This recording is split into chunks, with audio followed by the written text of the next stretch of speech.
Paul, welcome to the show, man. Thanks, Justin. Super excited to be here.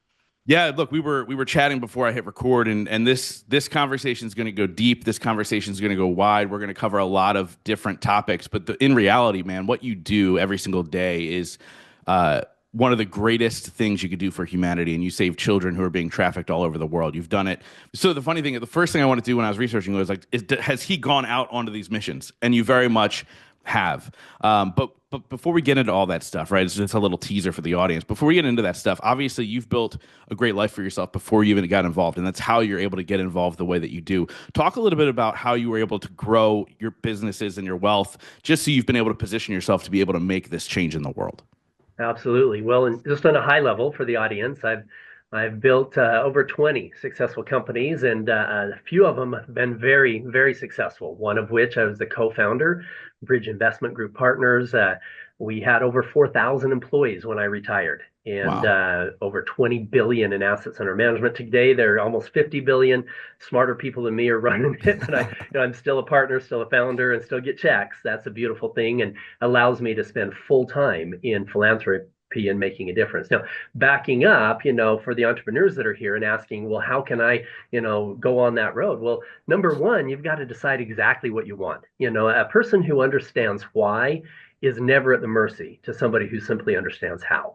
And you can read all the how-to books in the world, but if you don't have a dream that's strong enough to get you out of bed in the morning, if you have to wake up to an alarm clock, then your why isn't big enough, right? Yeah. And so if you have to have somebody tell you you need to be working by 9 a.m., then you probably need a boss and you shouldn't be an entrepreneur. But if you've got that vision, if you've got that dream, and here's the other thing too, I tell people it's okay. It's okay to have a vision board with a Ferrari and a Humvee and a beautiful home and helicopters and trips. It's okay. It's okay to pursue that life of abundance. And for me, I use things, Ferraris and boats and yachts and jets and whatever. I use things to motivate myself to do the right thing long enough for me to realize the right reason to be doing it. And the right reason isn't things, it's making a difference. But it's still okay. I mean, 10 years ago, when I first got involved with the fighting child trafficking world, I had a lifestyle only dreamed of by most people. I mean, I've had two helicopters, not just one. Wow. I Yeah. had a plane. My house had 10 bathrooms in it, seven fireplaces, eight private suites, three kitchens, a full basketball court in the basement. I mean, it was crazy. Yeah. But at the same time, the Good Samaritan wasn't broke, right? If if you're pursuing wealth just for your gratification of your own ego, then it's going to destroy you. But if you create wealth with the vision of not only creating an amazing lifestyle for your family, but with the vision of creating a powerful positive impact in the lives of others, then that wealth will be so much more fulfilling in every way. So why And do you, real quick on that note, sure. why do you think people um, tear down wealth? Like, why do you think they poo-poo all over this idea like you shouldn't be wealthy, right? I mean, they try and pull excerpts from the Bible when they talk about it and all those things, but the Bible doesn't actually say that, right? It doesn't. It doesn't. The Bible says that the love of money is the enemy, right? It means detachment. Let me point out something, biblically I think is really important. People say, well, it says that it's harder for a camel to get through the eye of a needle than for a rich man to get into heaven. Okay, yes, the Bible does say that. Now, for you and I, we're looking at it. Well, what is the eye of a needle? I mean, that's a really small. Basically, it says it's impossible for a rich man to enter into heaven. However, if you look at your history, the outside walls of Jerusalem and other cities, the outside walls were made to prevent charging armies to come in. Right. And there were entrances in those walls, which were doorways tall enough for a man to walk through, but not enough for charging horses to come through. Right? That that opening was called the eye of the needle. And in Mm, order for a camel to enter into the eye of the needle, two things had to happen.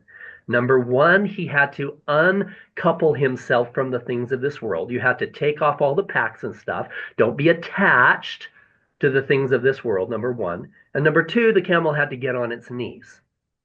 So All you have to do is get into that state of humility and not be attached to the things of this world. And that's the answer to the riddle right there.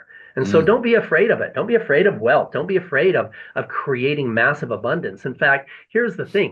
If you think that your relationship with money will also affect this, guys, you're if you're a good person and you think that we live in what I call a zero sum world, meaning if you make $10 million, then there has to be $10 million less for other people, right? You make $100 million, there's $100 million less for other people. If you think we live in that kind of a world, then subconsciously you're going to sabotage your own success because yeah. you're not going to want to make $100 million and have people be starving. The problem is, and I'm writing a book called Compassionate Capitalism or Conscious Capital. I haven't figured out the name of it yet, but in the chapter one is your economics teacher lied to you because Hmm. the definition of economics in many schools of thought is that it's the definition of economics is the division of scarce resources, which is a fallacy. There's enough Yeah. resources where every person could have all the cars we could ever drive, all the food we could ever eat, all the clothes we could ever wear. The problem is we think that we live in a world of scarcity. Once you understand that indeed we live in a world of massive abundance, wherein literally everybody can succeed, you don't have to approach business and life in a dog eat dog world where I have to destroy somebody in order for me to get ahead. That doesn't jive with where I see the future of business going. And so changing your perception is step one Mm. of money, of finance, understanding we live in a world of abundance, finding out what your reason why is. Those are all the things I could teach you how to all day long, but that's the fundamental right there. Yeah, no, I love that. And so obviously you've been able to build, this great life for yourself. What made you get into the child trafficking scene? Well, first of all, like before we get there, why do you think it's not talked about enough? It seems to be muted. Of course. Because it hits too close to home for too many people. Not just child trafficking, but I'm talking, child abuse and sexual abuse. Literally, 40% of all women that you know have admitted to being a victim of sexual violence at some time in their life. Mm, And 1/4 of all women, it was when they were a child. Now, that's just the ones that admit it. The average age of somebody talking about that kind of challenges as a child is 52 years old. Now, that's my wow. age. I've raised my kids, and for men it's a little bit less. It's 1 in 5, about 20%. But most of them was when they were kids. In fact, 1/4 of them it was under the age of 10 years old in their own homes. And so what's happening is there it strikes a chord that nobody wants to talk about because it brings up too much pain. And we can talk about this later in terms of personal healing and what that road looks like. But Yeah. when I'm the executive producer and primary investor in the movie Sound of Freedom. And we became the number one independent film in the world last year. Yet we were blocked for Yeah. 5 years by Hollywood and big media. We could not find distribution for that movie because it went against their narrative and they were afraid it would expose things like what's happening with the P. Diddy scandals and all the people that were there, et cetera. So, Yeah. indeed, that goes deep. Indeed, it's happening on political levels in Hollywood and in your own neighborhoods. And we need to be aware of it so that we can stand up together and say, no, we're done with this. Yeah. And by the way, such a powerful film. My wife and I sat down and watched it together, and it is a touchy subject. My wife was like, "Oh, I don't know if I want to watch it. I don't know if I can handle it." And she is a huge fan of that film to open people's eyes to what is actually happening. It's truly sickening. And so, what made you step into that world? Why did you? Obviously, as a philanthropist, you could be in so many other avenues. What called to you for this? Well, I'll back up just a little bit. I think this is important for entrepreneurs and business owners to understand. My early 20s, one of my mentors said, Paul, the average person only donates 2% of their annual income to making a difference to charity. He said, unfortunately, the average millionaire donates less than 2%. He Wow. said, make a decision today that for you, that number will always be over 10%. Now, I was earning $2,000 a month. And bro, can I just wait until I'm rich? This is why I wanted to be rich, is so I could be charitable. And he said, no, you should be charitable so that you can be rich. I'm like, what? He said, you can call it God, you can call it karma, you can call it the universe, call it whatever you want to. There's a higher power very interested in us doing good.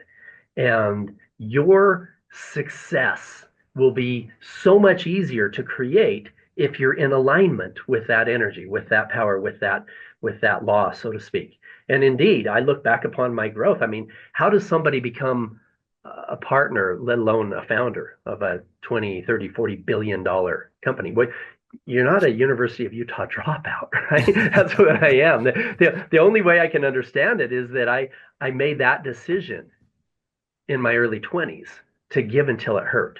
And Mm. massive success came because of that decision. Now, fast forward, to answer your question, about 10 years ago, I received a phone call from our attorney general. And we had been friends for a while. I had helped on his election campaign. And he said, Paul, he said, I know that you've donated a lot of money to child related charities. He said, I need to talk to you about something that's pretty dark. It's the fastest growing criminal enterprise in the world, and good people don't even know that it's happening. And he started talking about human trafficking. And I thought, you know what? I said, I thought slavery disappeared with Abraham Lincoln. I didn't even think it was. He said, no. He said, this is bigger today. In fact, there's more people in slavery today than all 300 years of the transatlantic slave trade put together. Mm. And then they started talking about child trafficking.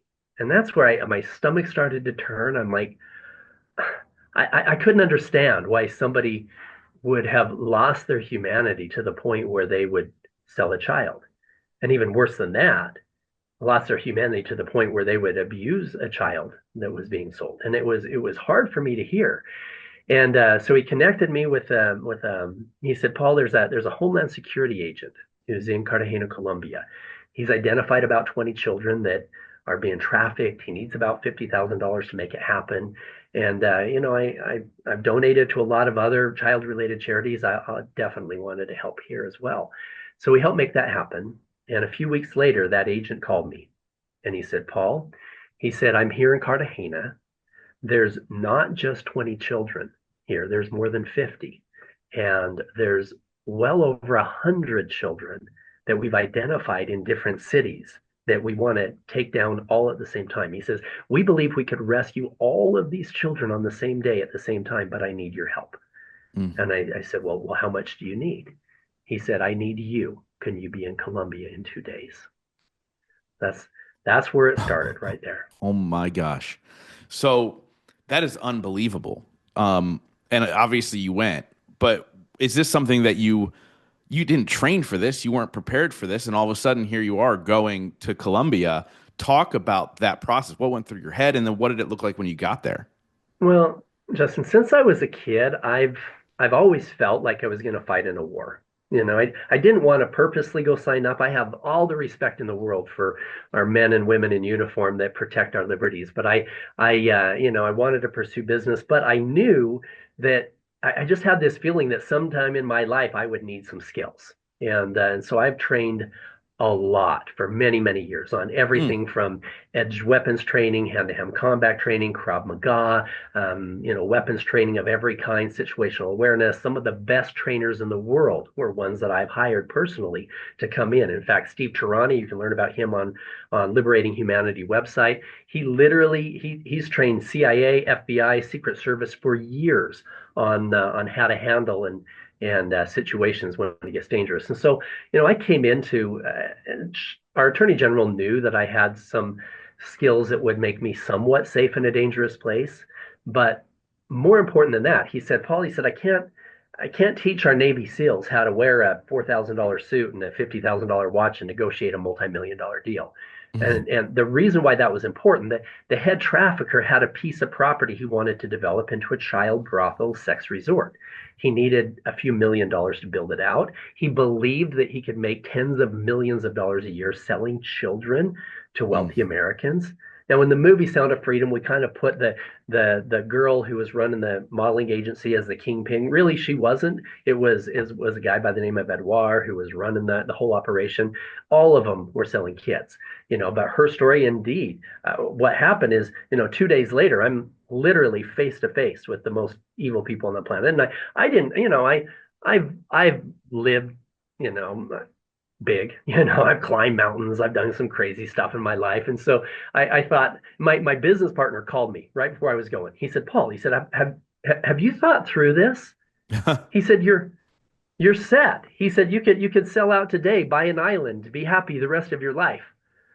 And I said, John, would I really be happy if I bought Mm. an island, if I bought a jet, another jet, if I bought, he said, what? I said, if I was doing something else dangerous, if I was climbing Everest tomorrow, you and I would have the same conversation.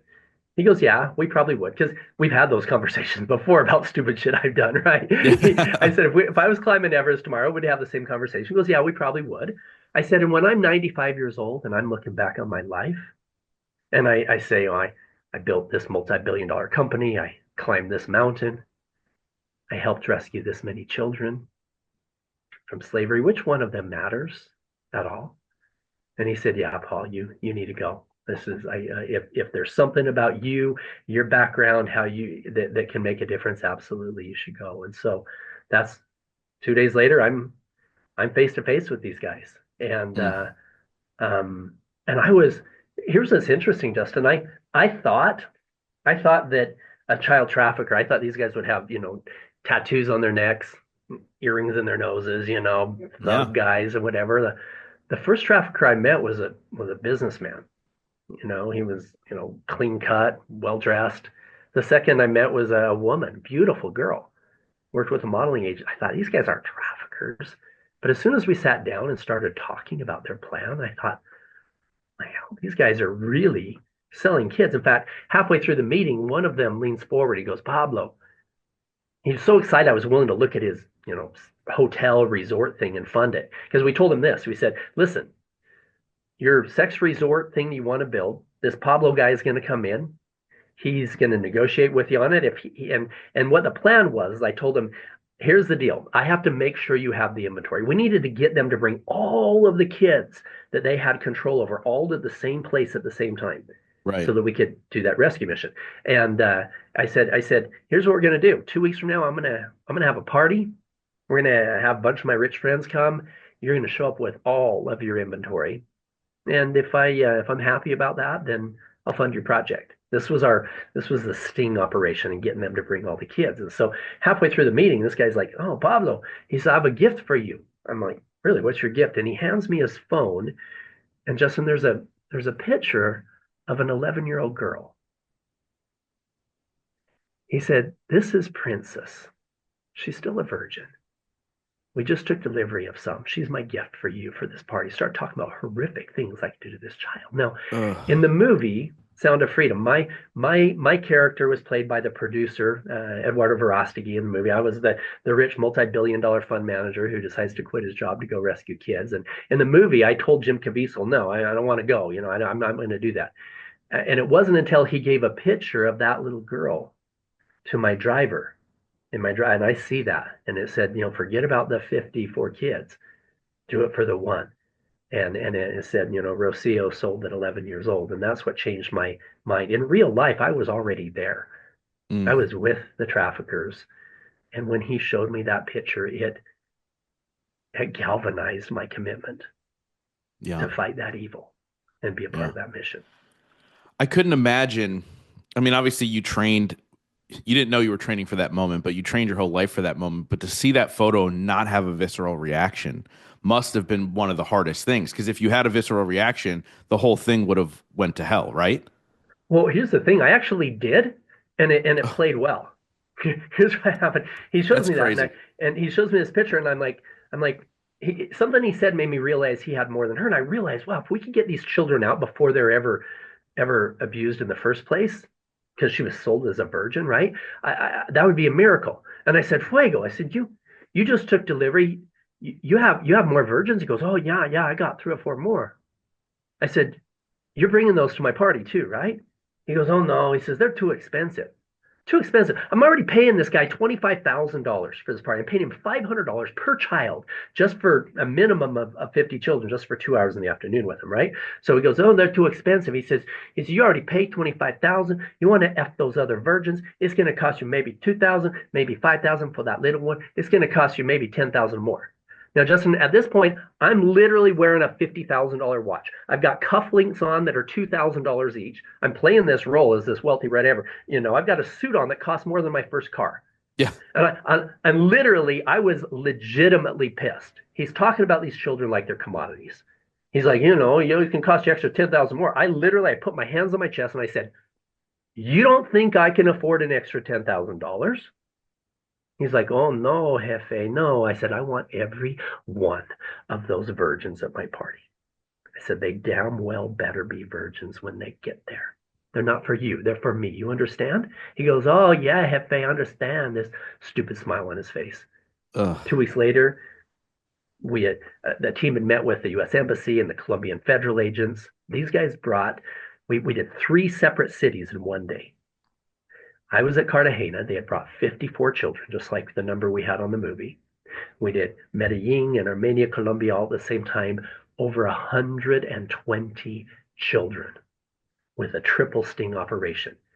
And I'm Wow. sitting there, and these guys bring these 2 boats full of kids. These boats are the size of school buses, 54 kids. And as they get off, we put them in a different place because they're already traumatized enough. So we put them in the house, this grass roof kind of palapa area, and we're sitting out there by this table and negotiating because we have to get these guys to say on camera. We had hidden cameras why the kids were there, and the most transformational moment of my life up to that time was when one of the traffickers gets up and he said, Pablo, I have to show you the gifts that I brought you. He goes in the house where the children are, and we could hear 2 of the kids, at least 2 of the kids crying. They were so scared of coming out. Yeah. And 10 minutes later, he came out. He had 4 virgins, scared to death. 3 little girls, 1 little boy.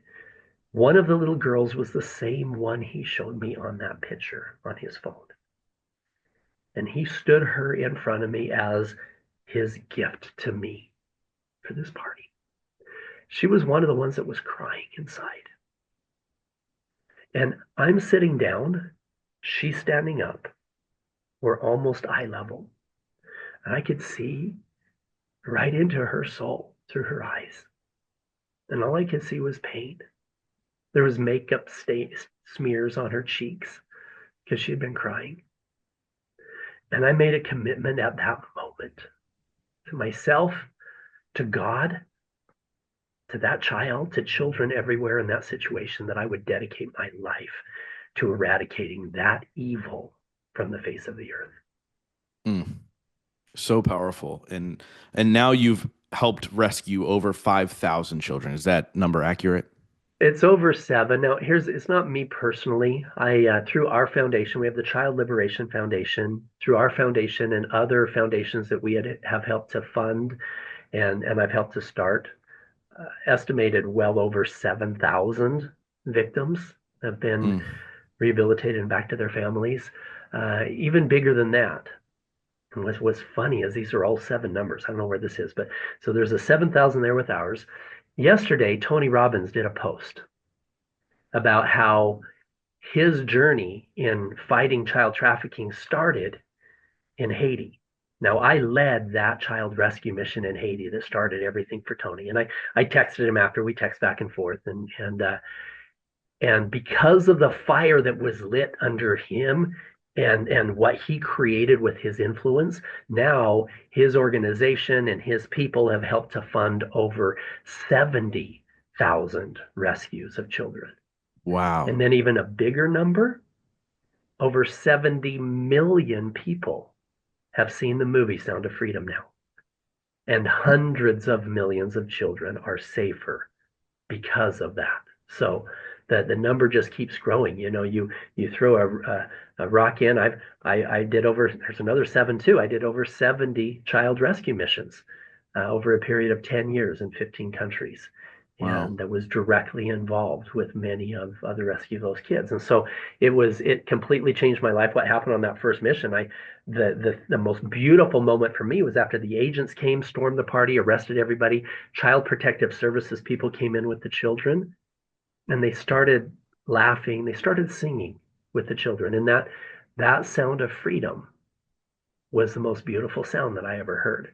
Mm. And I started crying, and I turned to the agent that was with me. I said, bro, I said, I've spent my whole life making money, making rich people richer. I want to make a difference. What do Yeah. you need? And he said, Paul, he said, unfortunately, a big part of this demand comes from wealthy guys with big egos that walk and talk and dress like you. He said, I can't teach my Navy SEALs how to have that aura. He says, these guys see through fake money all day long. He said, and I've never found an ultra successful business owner who's had the training that you've had.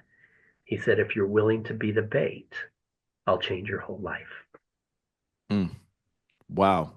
Yeah, and I mean, you were saying before I hit record that you weren't even on social media for 10 years because you were working undercover, and so they couldn't have like they you didn't want them placing you, etc. And so I think a lot of people would look at this and go, "Oh, well, uh, yeah, sure, he's doing something great, but now he's out here talking about it." But the point is, we need to be talking about it because nobody else is. Nobody's We having have this to. conversation, right? And let's talk about a little bit more about like our trying to word it the right way without, whatever. But how obviously Hollywood shunned you. I don't feel as though the government talks about it enough. And I think it's a much bigger problem in the United States than we let on. Like even, you're talking about all these other countries. It's happening right here in our backyard. I'm a frequenter of Disney World. I know kids are being stolen from there all the time, right? Talk a little bit about how people need to be more aware here in this country and what we can do to protect our children from being taken in the first place. Here's something important, Justin. So many people leave the movie Sound of Freedom, and they're angry and they're mad. They want to do something, and they're super motivated. And the worst thing that you can do is go to Mexico and go try to rescue children. You're going to get shot, right? And you're probably going to get arrested if you don't get shot. Yeah. The best thing you can do is go home and hug your children. People are like, well, how does that fix trafficking? Well, the majority of trafficking victims that are taken and moved to another place, the majority of them come from broken homes, runaways, a broken foster care program. So, doing whatever you can do to hold your family together is super important. In fact, I'm just going to throw out this tidbit. This is important. If I could tell you, the average divorce rate in the United States is 50% or Yeah. more, right? So it's about one, and you have a 1 in 2 chance of getting a divorce. What if I could tell you could do something every single day for 2 minutes a day, maybe five at the max, that would take that from 1 in 2 to 1 in 1,000 in a divorce rate? Would you want to know what it is? Of course. I think anybody would. Absolutely. Here's what it is. This is going to surprise you. This isn't a religious thing. This is just the truth, guys. Couples who pray together every day have a 1 in 1,152 chance of getting a divorce rather than a 1 in 2. Just praying together. It doesn't have to be any specific religion. It doesn't have to be a special prayer. You can just say, hey, God, thank you for this day. Thank you for our life. Thank you for our kids. Watch over us. Just super simple, right? But to change it from 1 in 2 to 1 in 1,000 is phenomenal. Now, on Yeah. top of that, parents need to have a relationship with their children where they can very easily, very comfortably come to you and say, "Hey dad, hey mom, I don't like it when I go to this babysitter because she's showing us pornography and she tells us we should have secrets outside of you." Or I don't like going to this friend's house because her brother's taking pictures of us when we're changing and tells us that he's going to show them to the people at school if we don't do other things with his friends that he's making them pay. Or I don't like when you tell me to hug Uncle Harry because he touches me weird and tells us that we should trust him more than you. These are grooming behaviors. Yeah. And parents need to understand that your children's intuition is probably more in tune than your own. And when something doesn't feel right to them, you should listen. Because here's the thing. Yes, 10 million children being sold in trafficking is a huge number. But a bigger number and a more devastating number is the fact that 1 out of every 4 women that you know has been abused, meaning You walk out in your front yard and you look left and you look right, there's a very high chance that one of those homes is a dangerous place for children. And over 90% of abuse, child abuse, sexual abuse of a child, over 90% is familial. It's a family member, it's somebody the family knows and whatnot. So that is a bigger danger. Yeah. And because what happens is then, especially if it's authority figure, it's your uncle, it's a grandpa, it's a neighbor who, a bishop or whatever else, then all of a sudden they hold it inside and they can't ever talk about it. The the problem with trafficking today comes from unresolved childhood trauma. It's a generational trauma transfer that's happening. Hmm. And and after 10 years of undercover work, thousands of children rescued. I looked at the numbers and realized there was more children being sold today than ever before, even 10 years ago. And I looked in the mirror and said, Paul, if your goal is to eradicate child trafficking, you're not doing a very good job. So I asked myself, what needs to happen to fix this? I realized that every time we pulled 20 children out of hell, another 20 kids were being sucked in to the deepest recesses of hell again. And it's because there was still a demand. And I asked, where is that coming from? And I Hmm. realized that every one of the traffickers, almost every one of the perpetrators, had been victims themselves. Hurt people hurt other people. Now, Yeah. this doesn't make it okay because here's the thing, the majority of us, the majority of people who were abused as children grow up to be protectors.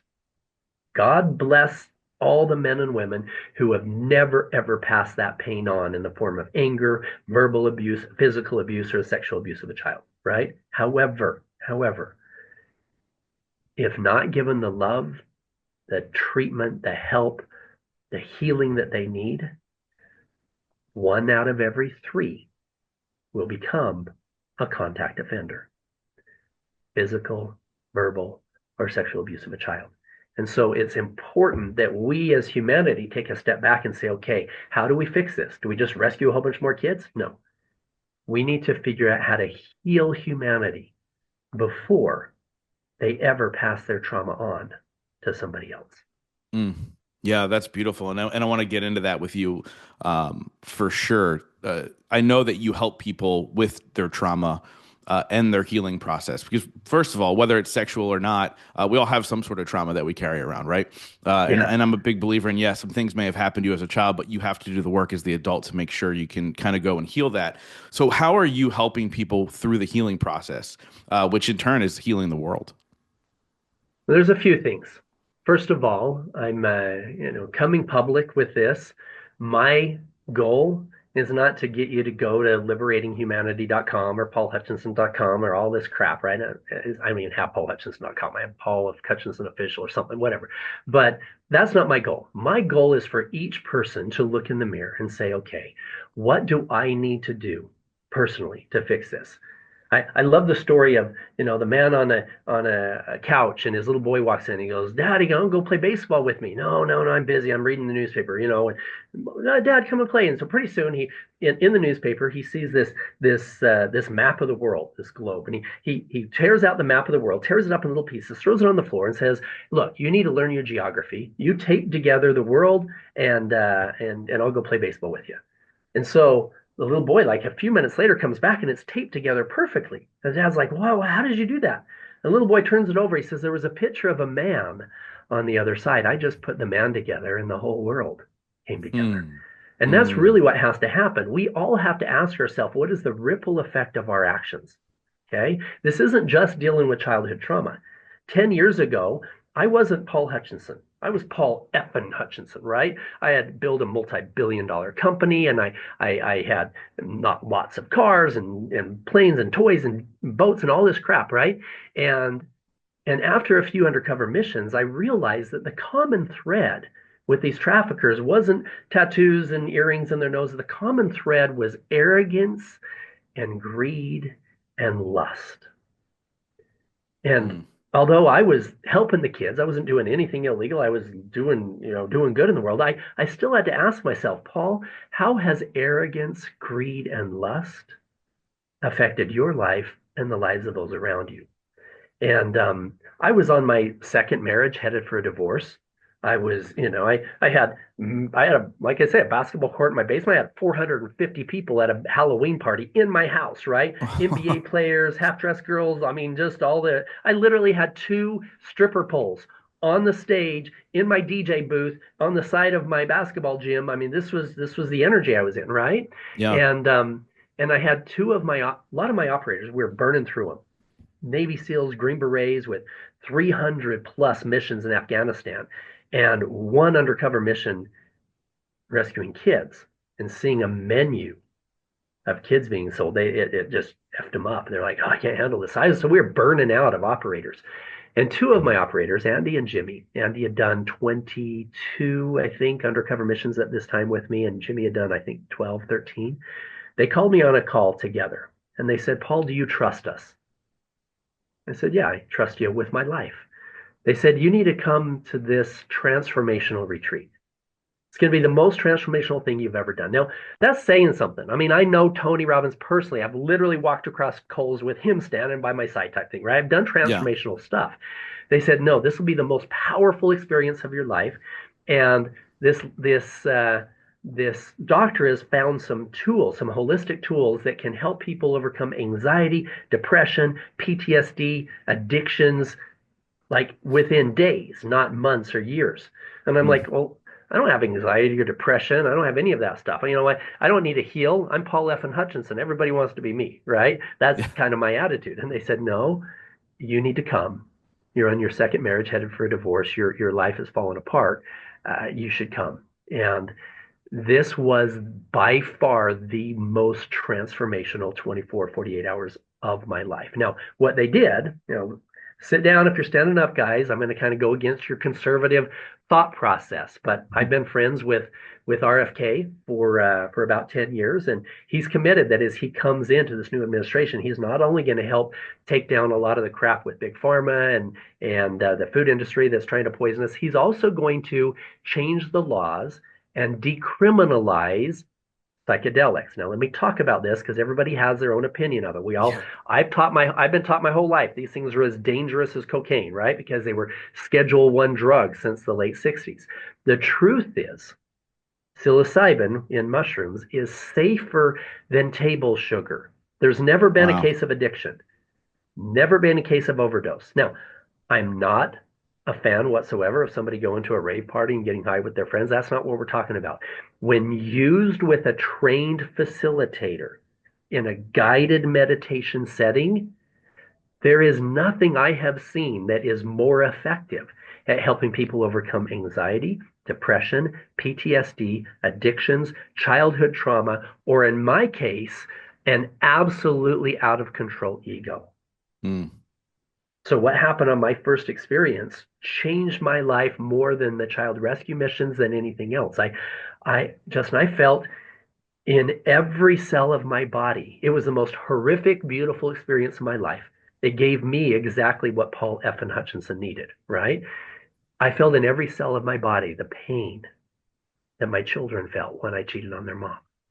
Mm. I felt the joy of the children as if I was them, the joy of the children that we had helped to rescue. And then I felt the pain of the families that were broken apart because somebody was at one of my crazy parties and slept with a girl and broke up his marriage or whatever. The ripple effect of every word, every action, every party, everything that I did in my life, I could feel as if I were those people.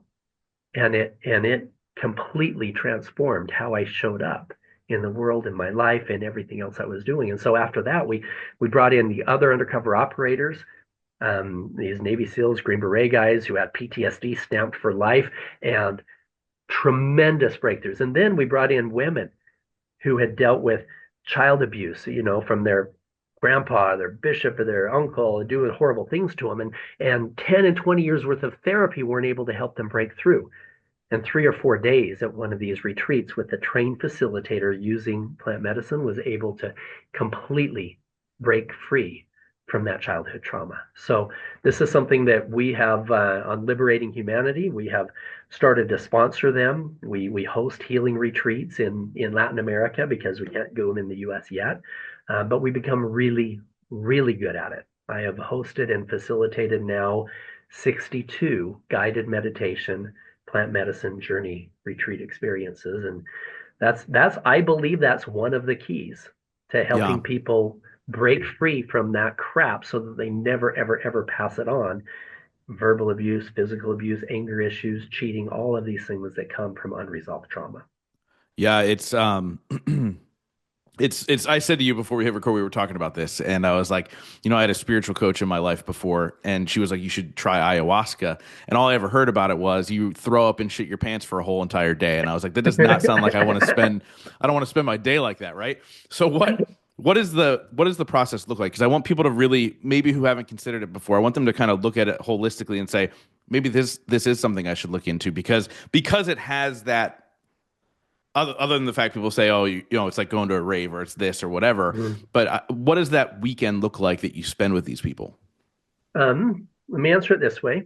First of all, I think it's important that you understand that the chemical, what's going on. So when we're kids, between the time you're, 1 years old and 8 years old, our brain is in what we call a state of neuroplasticity, right? It's very impressionable.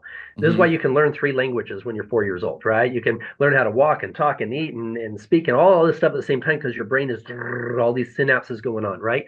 After about 8 years old, it's kind of like taking your Play-Doh and leaving it out in the sun, and now it gets hard, right?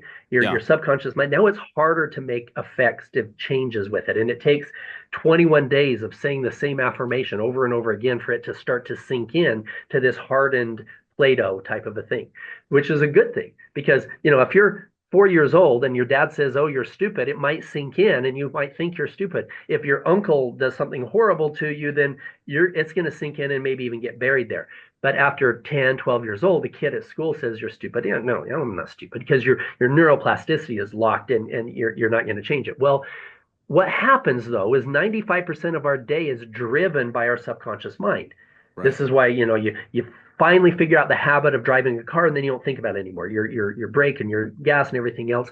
Well, so many things in our day are driven by that subconscious mind. Well, the psychedelics, especially in the first case, I'm going to talk about psilocybin, not ayahuasca, but all of them do this in a similar way, creates a temporary state of neuroplasticity, right? Mm. So it allows you to be very impressionable. This is why you don't want to go do it with a bunch of friends at a rave party, because if you're really impressionable and you've got somebody yelling at their girlfriend over here and somebody having sex over here and rap music going over here, it's damaging to your subconscious, to your soul, right?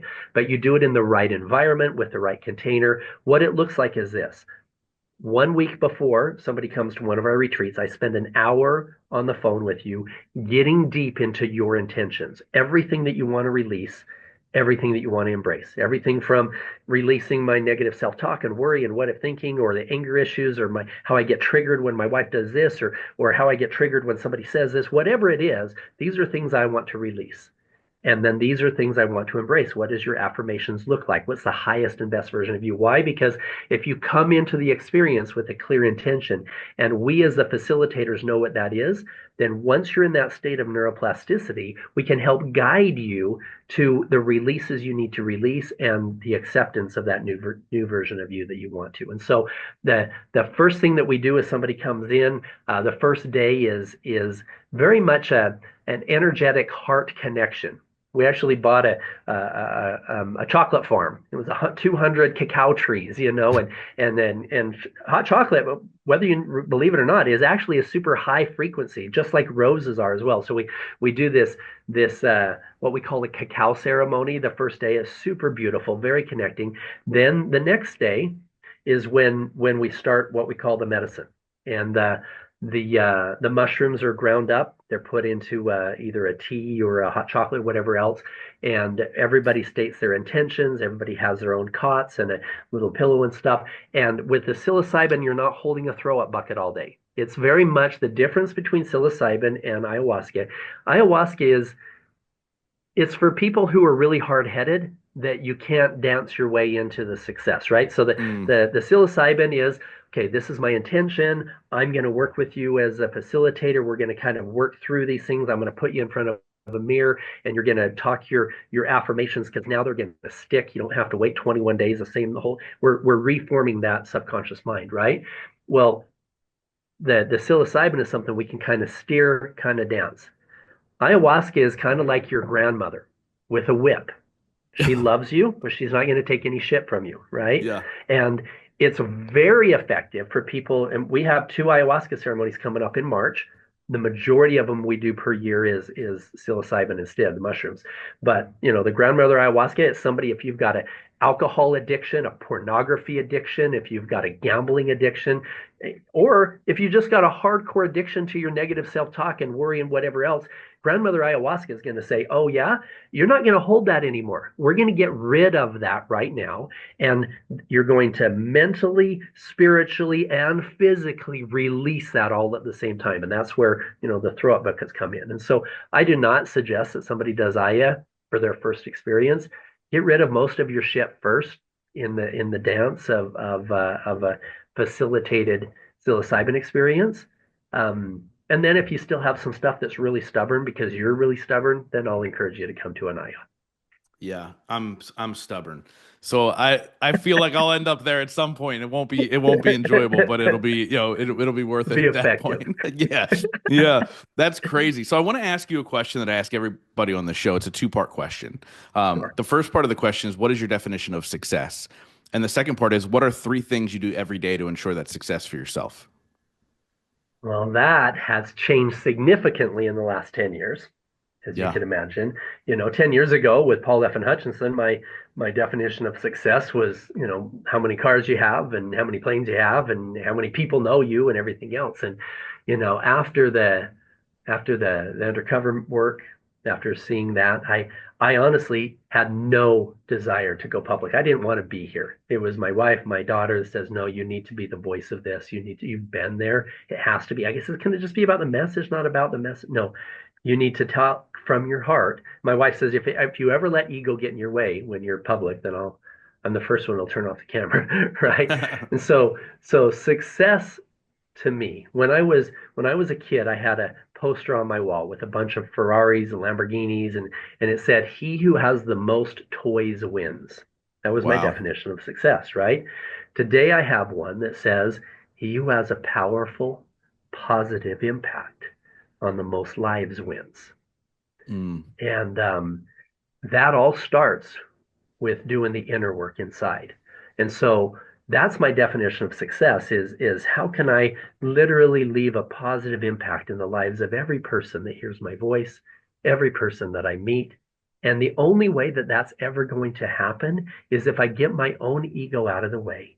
And if I do things every day to ground and to come to a place of peace within my own heart.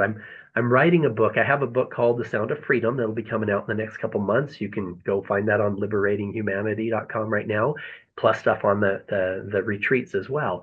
But I'm writing another book called Are You Listening? With my hand on my heart. Not are you listening with my hand on my ear, but are you listening here? Because I believe that every single person has the ability to feel and recognize that spirit of God in their life and get that divine guidance in every way. And it's not so that you can see what God wants you to do to tell other people. No, this is about us individually.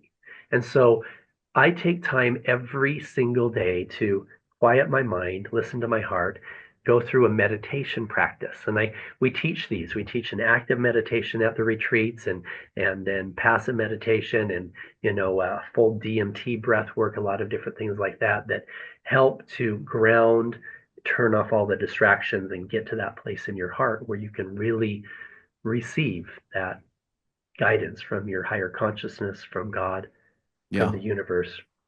That's beautiful. That's beautiful. And just I always wrap up the interview with the same question, but before we get there, repeat the websites again. How can people find you online? I know you're growing that online presence for yourself. What's all the good stuff? Any social media, you can just look up Liberating Humanity. Put the ING, Liberating Humanity. You can go to liberatinghumanity.com and get links to, all the social media and everything else. Um, I did have a big TikTok and then they shut it down, but then they brought it back up. So that made me happy because Was it I like had like 16 hours or something like that? exactly. I had 16 hours where 200,000 people couldn't hear my shit. So anyway, so that was what's been growing, and all of my podcasts are on liberating humanity as well, and you can also go to childliberation.org, and get some information on what we're doing with the foundation. You can get involved.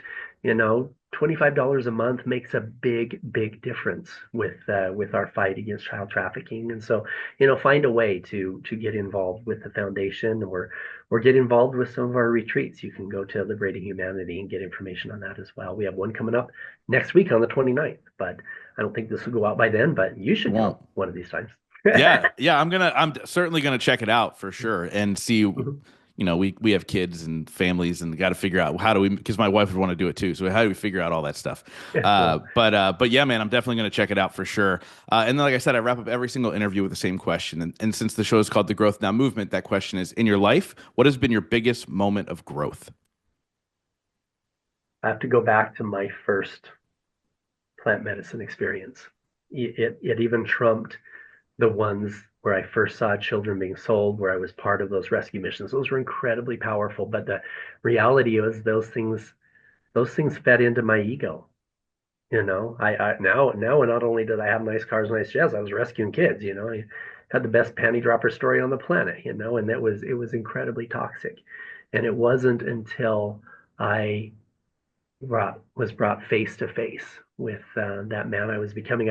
I've heard it said that hell is when the man I am comes face to face with the man I might have become. Mhm. And what happened there was hell of showing the man I was becoming versus the man that I should have been. And that was incredibly transformational for me in every way. Wow. Paul, thank you so much for coming on and sharing your journey. And more importantly, thank you for dropping the middle name effing and making the impact that you are making in the world because dude, you're saving lives, you're changing lives, and it's absolutely incredible, man. So thank you so much.